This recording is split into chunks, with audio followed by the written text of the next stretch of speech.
Kickstand! Kickstand!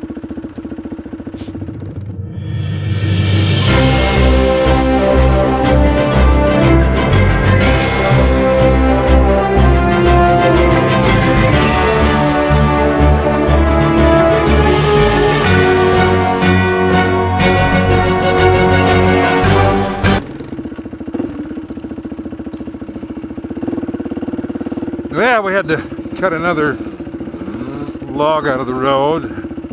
It takes a little while to throw the bar on the chain, but it's worth it because next time you ride, then the trail will be clear.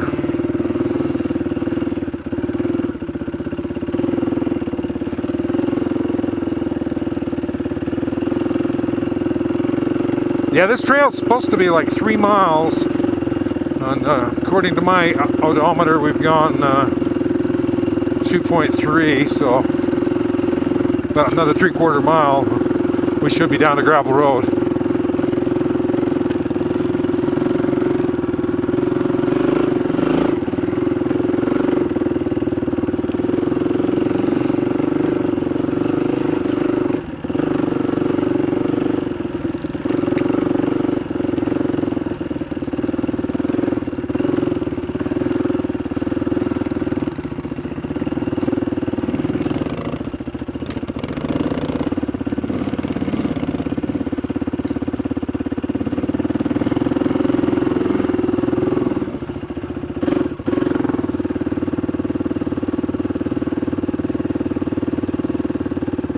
Hey Chris, why don't you get off your bike and bust them?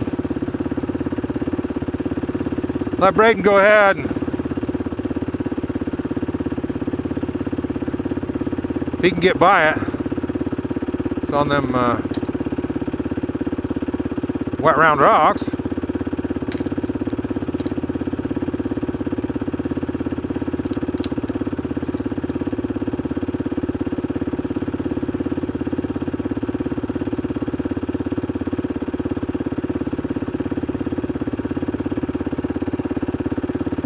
There we go.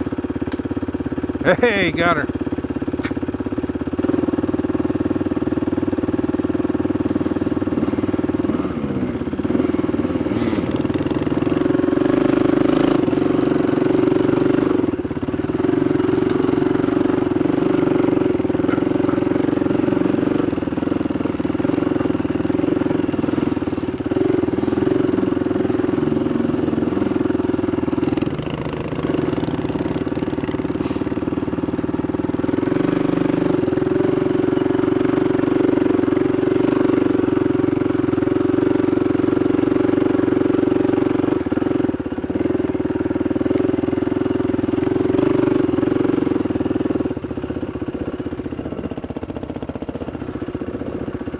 No mark, no trail. How does it look? What?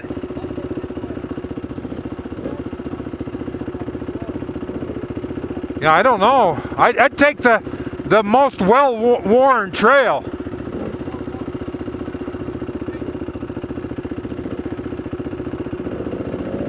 Okay.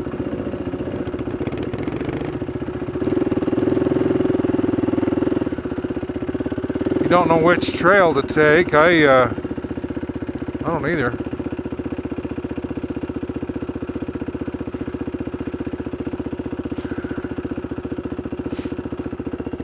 I know we need to end up down there somewhere, but I don't know if you.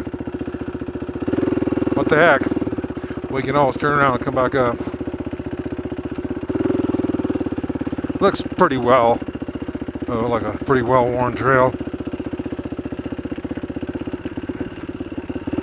We'll see.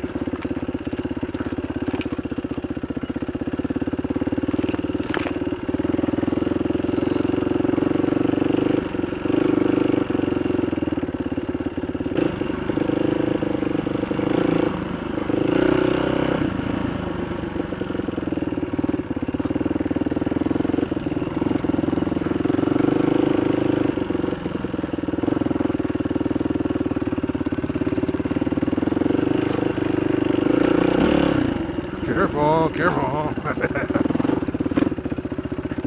Rocks.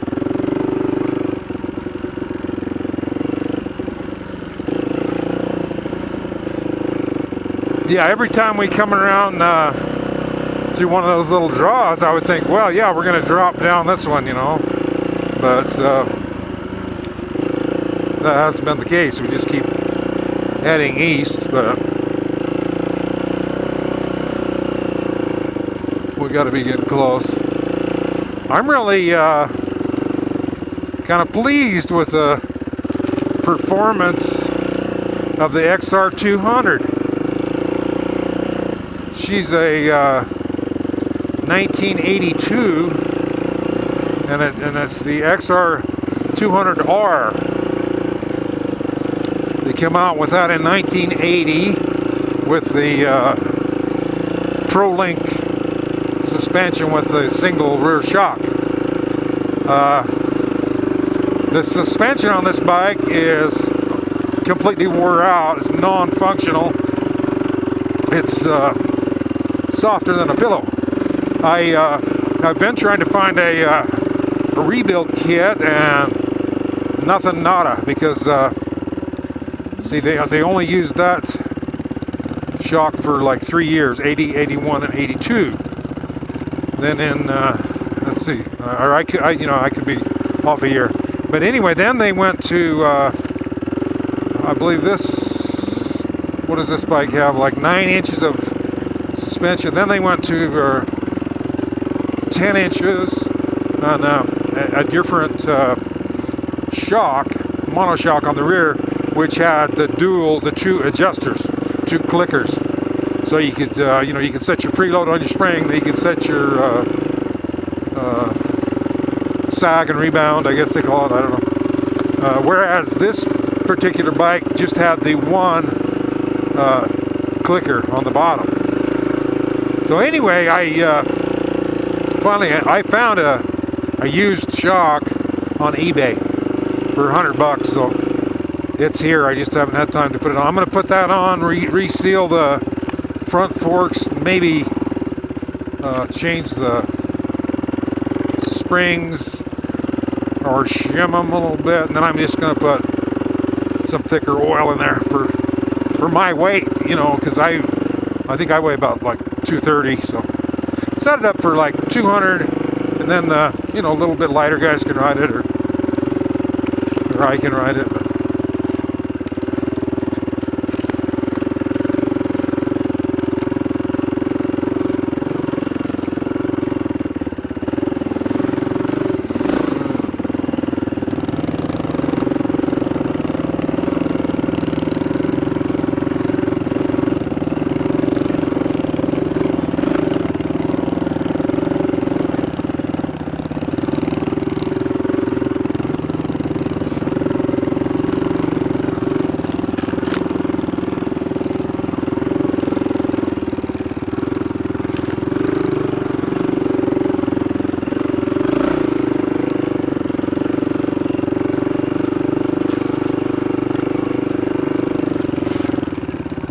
This WR450, it's probably, I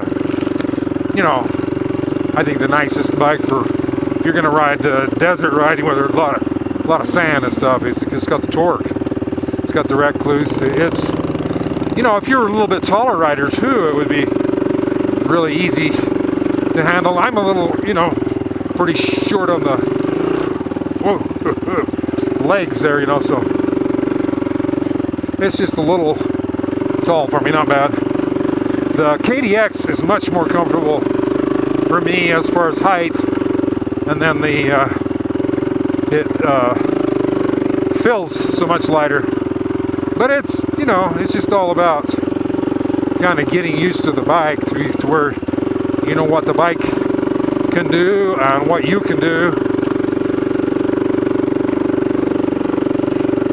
But it don't matter what kind of bike you got. If it's got air in the tires and a good rider, you can have some fun on it.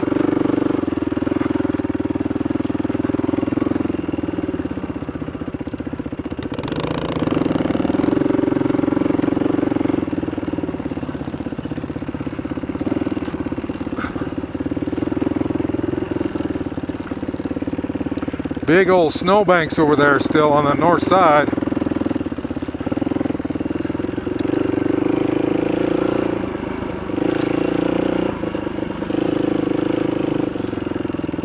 Yeah, this is a good trail. We'll ride it again. Next time I ride it, probably, on a dry day, we'll start at the lower elevation end and ride it up. That may be, but I haven't, it's been fun. A lot of fun for me, this way, because it's, it's not all straight downhill, it's a lot of just going around the contour of the ridges, There was only one place that had like a little ledge, a couple little 1 foot steps, 1.5, whatever. Nothing to be of any problem whatsoever when it's dry.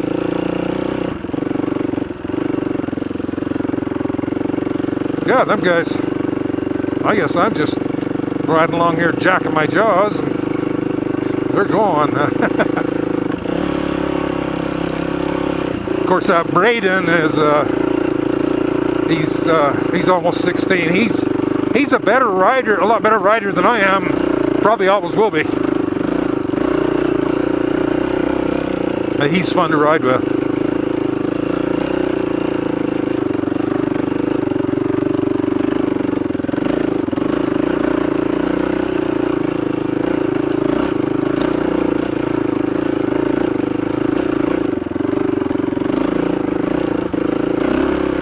There we go.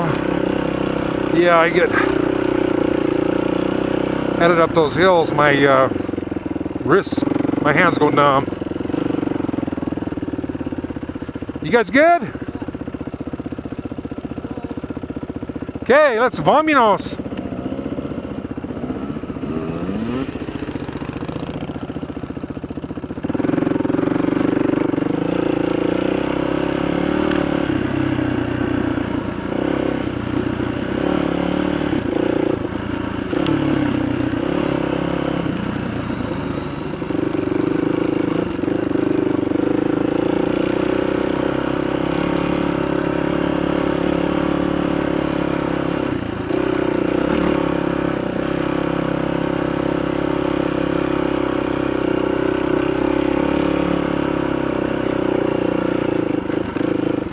Yeah, it's fun to putt these trails. You don't need to go that fast. I mean, you don't need to.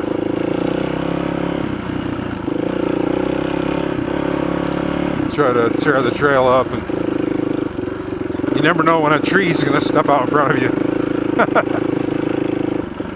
I got to get the bark busters or whatever, on that XR too, because Chris just laid it over once and bent the. Luckily, the brake lever was pretty malleable aluminum. I was able to, whoa, where am I going on the road? I was able to straighten it and kind of adjust it up a little bit to where he had some front brake.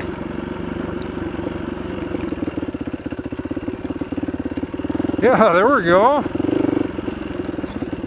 Starting to open up a little bit.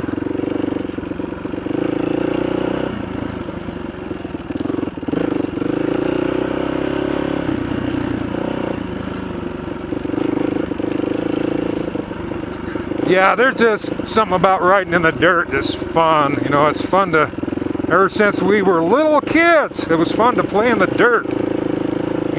I like, I like riding my, my BMW 1200 GS. I love cruising on that thing. It's so comfortable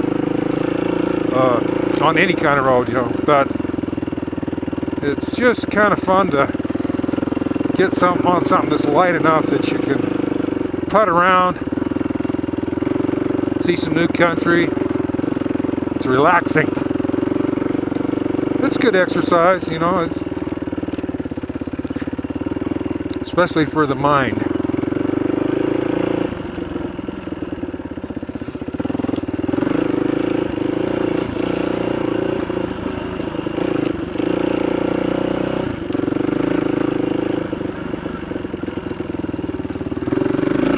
Yeah, I think Chris is having fun. This is the first time that Chris has been on a single track ride. Chris is what, 22 years old? Anyway, as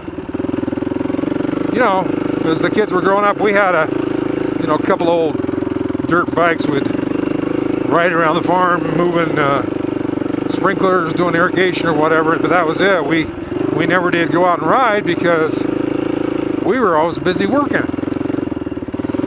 And so anyway, after I got over 60 years old, I finally figured out one day, hey, you know what?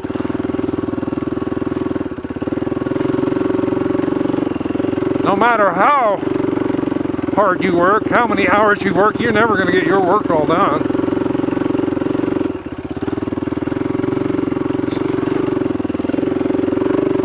So you should take a little time to enjoy some things that you like to do and to enjoy spending time with your family. And so, since I finally figured that out, I think things have gone well, and I think the family has enjoyed it too. We still, we work long hours when we need to and try to get our work done, but I think a person should work hard when they work, and they should play hard when they play.